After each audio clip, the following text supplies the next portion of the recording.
नमस्कार मित्रों, मैं त्रिभुवन सिंह आप सभी का स्पर्धा द कंपटीशन के YouTube चैनल पर आप सभी का स्वागत करता हूं। आज हम लोगों ने इसको दोबारा से पढ़ने वाले हैं वर्ण विचार, क्योंकि हम लोगों ने इसके पहले वाले वीडियो पर उसमें वर्ण विचार का पार्ट 1 देखा था। आज हम लोग पार्ट 2 पढ़ेंगे इसमें, और हम लोग आज और नई नई जानकारियां को इकट्ठा करेंगे और सीखेंगे कि वर्णमाला से किस प्रकार से और भी प्रश्न बनते हैं और आगे के क्वेश्चन एग्जामिनर हम लोगों से कैसे क्वेश्चन पूछता है, उन सब सारी चीज़ों का आंसर देंगे हम लोग आज। कैसे, तो ध्यान से हम लोगों ने पिछले वाले वीडियो में जो भी देखा था आज हम लोग उसी से आगे बढ़ते हैं। और जिन लोगों ने हमारा वो पिछला वाला वीडियो नहीं देखा है, पहले वाले वीडियो पर आप लोग जाकर के देखें उसको, फिर इसके बाद दूसरे पार्ट नंबर का देखेंगे वीडियो, तो आपको बड़ा आसान होगा इन चीज़ों को समझना। वर्ण विचार में सबसे पहले हम लोगों ने यहाँ पर स्वर के बारे में पढ़ा था, दूसरी बार में हम लोगों ने पढ़ा था कि यहाँ पर व्यंजन क्या होते हैं। अब आज हम लोग पढ़ेंगे व्यंजन के और आगे से पार्ट में कि व्यंजन कौन कौन से कैसे बनता है। तो हम लोगों ने सबसे पहले स्पर्श व्यंजन के बारे में थोड़ी सी जानकारी इकट्ठी की थी कि स्पर्श व्यंजन क्या होते हैं। तो आप लोग आज इसके बारे में थोड़ी सी और जानकारी प्राप्त करेंगे कि क्या क्या होते हैं। इससे बहुत ज़्यादा प्रश्न पूछे जाते हैं और इनकी जो संख्या होती है वो कितनी होती है, 33 होती है। इनकी संख्या कितनी होगी भैया, 33 होती है। तो आप लोगों ने पढ़ा था इसमें जो वर्ग थे वो कितने थे, 5 वर्ग थे। पहला वर्ग था आपका का वर्ग, दूसरा वर्ग था आपका चा वर्ग, तीसरा वर्ग था टा, और चौथा था ता, और पांचवा था आपका प वर्ग। का वर्ग, चा वर्ग, टा वर्ग, ता वर्ग और पा वर्ग। तो हम लोग आगे बढ़ते हैं इस वर्ग के आधार पर। का वर्ग, चा वर्ग, ट वर्ग, टा वर्ग, ता वर्ग और पा वर्ग। इसमें प्रत्येक में 5-5 वर्ण पाए जाते हैं। इन सब वर्गों में कितने पाए जाते हैं, 5-5 पाए जाते हैं। तो यहां पर हम लोग 5-5 देखेंगे कौन कौन। सॉरी, स्पर्श व्यंजनों की संख्या कितनी होती है, 25 होती है। 33 टोटल व्यंजनों की संख्या होती है। तो का, चा, खा, का खा, गा, घा और इंगा। इसके बाद में आता है चा वर्ग में, तो चा, छा, जा, झा और या। इसके बाद में आता टा वर्ग, टा, ठा, डा और ढा और यहाँ पर अड़ा। इसके बाद में ता, था, दा, धा और न। इसके बाद में आता है पा, फा, बा, भा और मा। जैसा कि आप लोग देख रहे हो यहाँ पर का, खा, गा, घा, इंगा, चा, छा, जा, झा, या, टा, ठा, डा, ढा, अड़ा, ता, था, दा, धा, ना, पा, फा, बा, भा और मा होते हैं। ये पूरे के पूरे वर्ग होते हैं और इस वर्ग में प्रत्येक वर्ण कितने होते हैं, 5-5 होते हैं। ध्यान से पढ़ेंगे इन चीजों को। सबसे पहले इन वर्णों की अगर बात की जाएगी, लास्ट में ये जो वर्ण लिखे हैं वो कौन कौन से वर्ण हैं, ध्यान से पढ़ेंगे। इन सबको बोला जाता है पंचमा अक्षर। कौन सा होगा, पंचमा अक्षर। कौन सा होगा भैया, पंचमा। इनका नाम क्या होता है, पंचमा अक्षर, या इन्हीं को कहते हैं नासिक व्यंजन। इन्हीं को क्या बोला जाता है, नासिक व्यंजन बोला जाता है, या इन्हीं को अनुनासिक व्यंजन भी कहते हैं। इन सब का नाम अगर पूछा जाए पंचमाक्षर, तो यहाँ पर जब संस्कृत में पढ़ने की बात आती है कि पंचमाक्षर कौन कौन से होते हैं, तो हम लोग पढ़ते हैं यंगड़नम।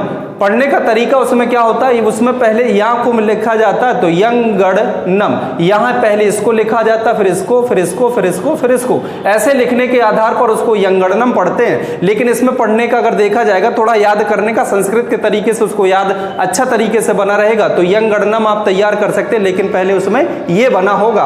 और इन सभी को कहते हैं पंचमा अक्षर, क्योंकि पंचमा अक्षर, और इनको नासिक कहते हैं। इनके जब इनको बोला जाता है तो इनको बोलते समय मुख से ध्वनि के साथ साथ में नाक से भी ध्वनि निकलती है, इसलिए इनको नासिक व्यंजन के अंतर्गत रखा जाता है। अब हम लोग आगे बढ़े तो इसमें और भी जानकारी हम लोग इकट्ठी करेंगे।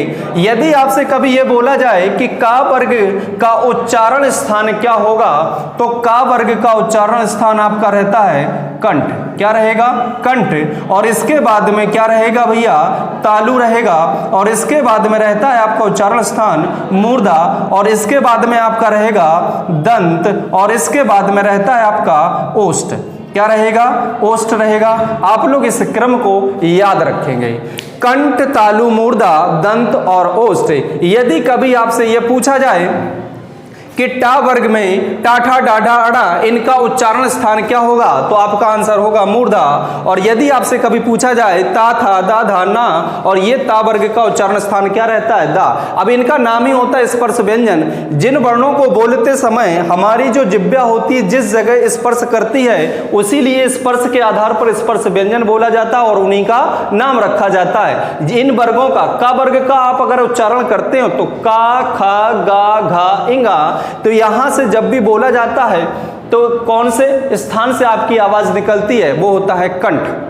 फिर इसके बाद में अगर चा वर्ग को देखा जाता तो चा, छा, जा, झा, यहाँ क्या होता है आपका तालु होता है। और मूर्धा टा, ठा, डाढ़ा, अड़ा, तो इसमें कौन सा होता है, मूर्धा होता है। दंत के लिए ता, था, दा, धा, ना। हमारी जो जिह्वा होती है वो दंत में स्पर्श करती है। और यहाँ पर पा, फा, बा, भा, मा, तो यहाँ ओष्ठ के आधार पर जिनको जब बोला जाता है तो ओष्ठ का प्रयोग किया जाता है, इसलिए ये क्या बन जाते हैं आपके, ओष्ठ। अब आप लोग आगे देखना इसमें चीजों को और हम लोग अगर जानने की कोशिश करें तो स्पर्श व्यंजन में दो पार्ट आपको और मिलते हैं। एक आता है पार्ट आपका किसका, एक मिलेगा आपको अघोष और दूसरा मिलेगा आपको सघोष। क्या मिलेगा भैया, अघोष और सघोष। अघोष और सघोष अगर देखा जाए तो इनमें से कौन कौन से आपके अघोष होते हैं, कौन कौन से सघोष होते हैं, तो ध्यान से समझेंगे आप लोग। इसमें हम यहाँ इसको मैट देते हैं, आप लोग लिख लेना अपना स्पर्श व्यंजन में, और हम आगे पढ़ रहे हैं इसमें। तो अघोष क्या होते हैं और सघोष क्या होते हैं, ध्यान से समझेंगे। कभी कभी यहाँ पर घोषत्व के आधार पर भी बोला जाता है कि घोषत्व के आधार पर अघोषों की संख्या कितनी और सघोषों की संख्या कितनी है, और इस वर्ग में कौन कौन से अघोष होते हैं और कौन कौन से सघोष होते हैं, तो ध्यान से समझेंगे आप लोग। यहाँ पर अघोष का मतलब होता है कि हमारे कंठ में एक आपका स्वर रज्जु होता है। हमारे कंठ में क्या होता है मित्रों, स्वर रज्जु होता है। यदि वो स्वर रज्जु का प्रयोग किया जाएगा तो सा माने सहित होता है और आ माने नेगेटिव होता है। इसका मतलब इसमें स्वर रज्जु का प्रयोग नहीं होगा और इसमें स्वर रज्जु का प्रयोग होगा। अब आप इसमें इस वर्गों के बीच में कैसे बता पाएंगे कि कौन कौन सा वर्ड आपका अघोष होता है, कौन कौन सा वर्ड आपका सघोष होता है, तो ध्यान से आप लोग समझना। यदि मैं इनका क्रम लिखूं तो इस नंबर के वर्ड क्या कहलाएंगे, प्रथम वर्ण कहलाते हैं। इस नंबर के क्या कहलाएंगे, द्वितीय वर्ण। और इस नंबर के क्या कहलाएंगे, तृतीय वर्ण। और इस नंबर के चतुर्थ। और इनके क्या होंगे, पंचमा। इसी पंचम के आधार पर इनका नाम क्या रखा जाता है, पंचमा अक्षर बोला जाता है। यदि आपको अघोष और सघोष याद रखने हैं तो सबसे पहले हिंदी वर्णमाला में आया आपका आ, और दो बार आपको लिख लेना है आ, और इसके बाद में आप लिखेंगे सा और फिर सा। देखना मित्रों, ये अच्छी आपकी बहुत ही बेहतरीन ट्रिक्स है, इसको याद आप रखेंगे तो सबसे पहले आपको दो बार लिख देना है आ और आ, सा और सा, ये तीनों।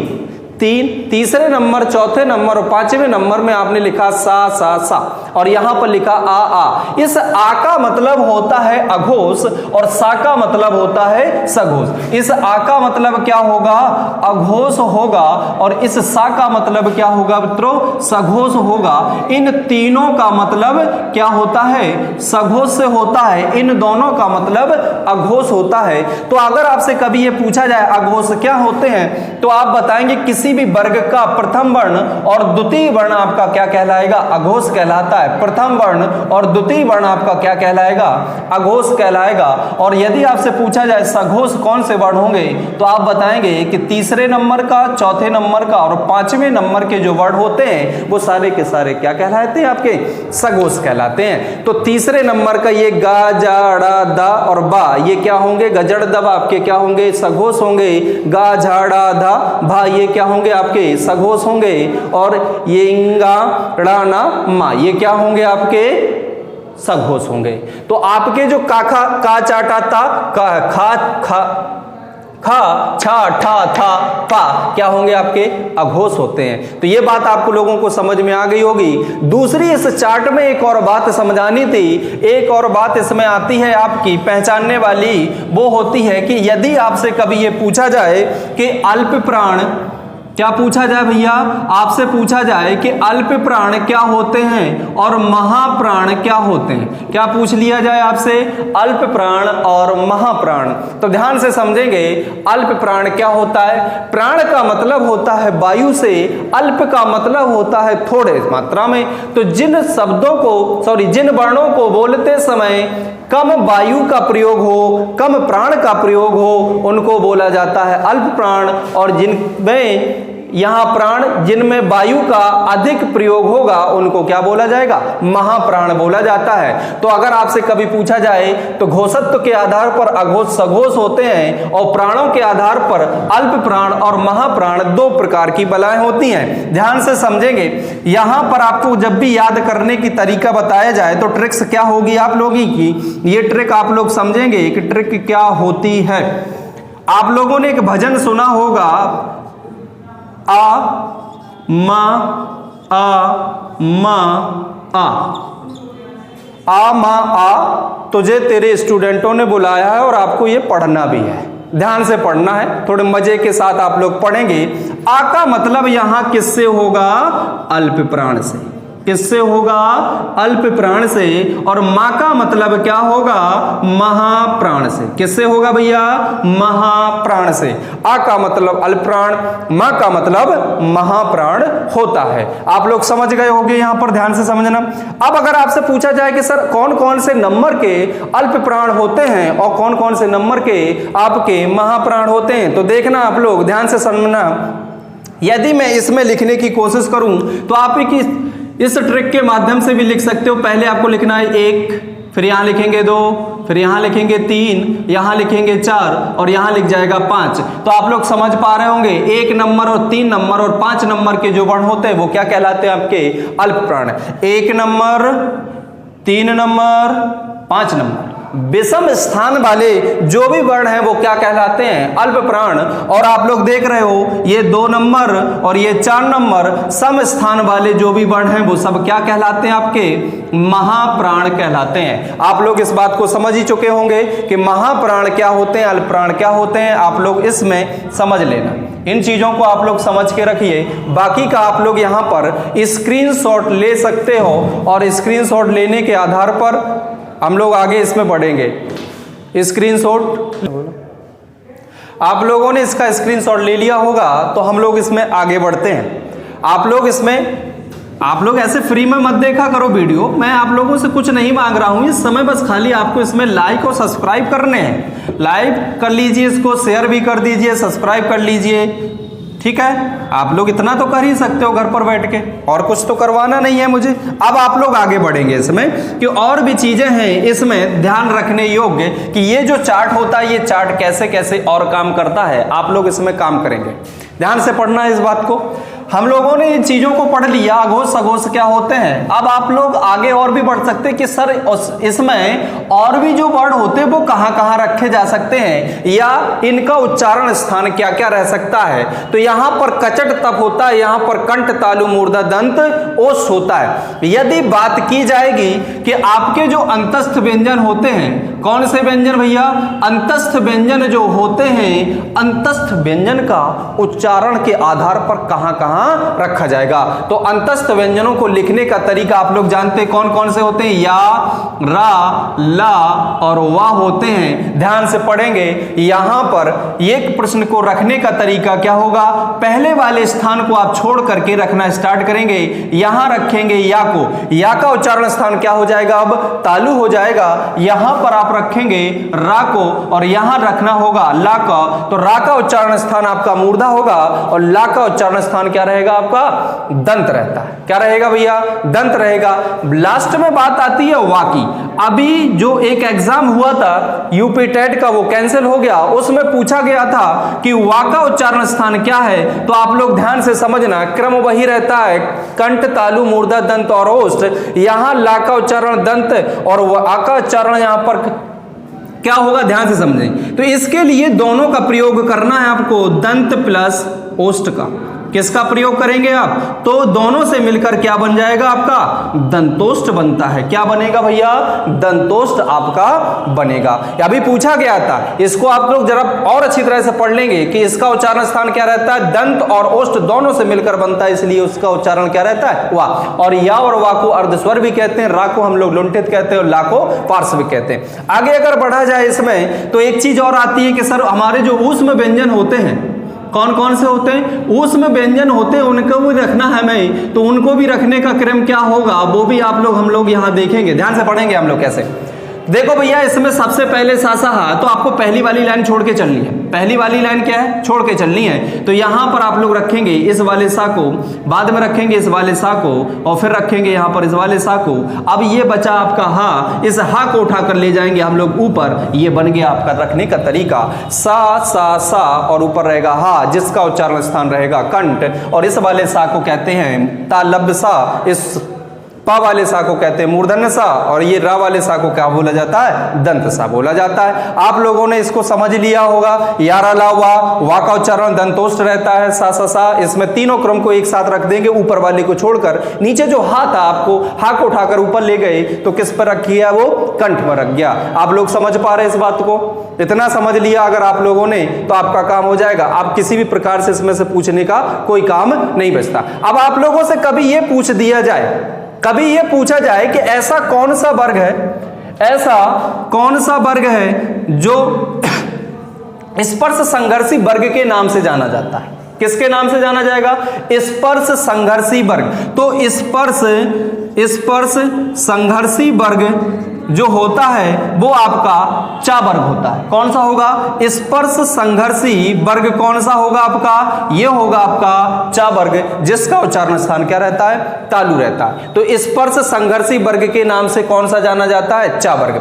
अब इसी में बात आती है कि हम लोग जब भी प्रश्न पूछते हैं कि जो हमारे उच्छिप्त व्यंजन होते हैं डा और ढा, उनको कहां रखा जाता है, तो आप लोग परेशान ना होना, ये हमारे वर्णमाला में होते हैं, और जो उच्छिप्त व्यंजन होते हैं उनको भी यहां पर रख लिया जाता है, और उनका भी उच्चारण स्थान यही रहता है। डा और ढा का भी उच्चारण स्थान क्या रहेगा, यही रहता है। तो आपसे प्रश्न कभी यह पूछ लिया जाए कि ऐसे कौन से दो वर्ण होते हैं जो हमारी वर्णमाला में होते नहीं है पर हम उनको पढ़ते हैं, तो उनकी संख्या उच्छिप्त व्यंजन डा और ढा होती है, क्योंकि हमारी वर्णमाला में ऐसे कोई वर्ण नहीं रखे जाते हैं, बस हम लोग अपने प्रश्न के आधार पर इनको डा और ढा को रखा जाता है। अब हम लोग आगे बढ़ते हैं, इसमें कुछ चीजें और भी रह गई हैं आपकी पढ़ने की, जैसे इस पर आपके स्वर थे, स्वरों के उच्चारण स्थान मैंने नहीं बताए, उनको भी हम लोग आगे पढ़ेंगे। आप लोग इसका स्क्रीनशॉट ले लीजिए, मैं हट जाता हूं, हटने के आधार पर आगे हम लोग इसमें और भी चीजें सीख, आप लोगों ने स्क्रीनशॉट ले लिया होगा, हम लोग आगे बढ़ते हैं, हम लोग आगे बढ़ेंगे भाई, ध्यान से समझेंगे। मैं अभी इसको मिट देता हूं, आप लोगों के जो भी कमेंट्स हैं मैं बाद में देख लूंगा, फिलहाल आप इस पे पढ़ाई पर काम करिए, ठीक है। हम लोग पढ़ लेंगे और आगे के एग्जाम जो भी हैं उन सबको तोड़ मरोड़ डालेंगे।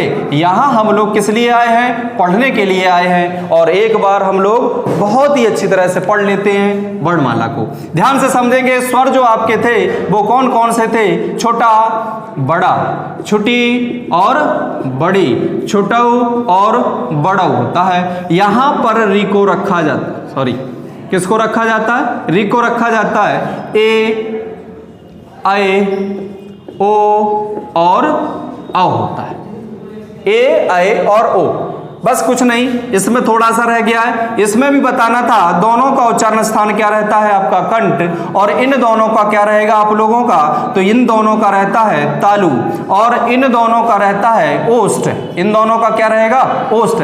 यदि आप लोगों ने वर्ग पढ़े तो उसमें क्रम रहता है कंठ तालु मूर्धा। यदि मैं इसको यहां उठाकर रख दूं, इसको उठाकर यहां रख दूं, तो आप लोग बताएंगे इसका उच्चारण क्या रहेगा, कंठ तालु मूर्धा रहेगा, इसका मूर्धन्य रहेगा, ओष्ठ रहेगा।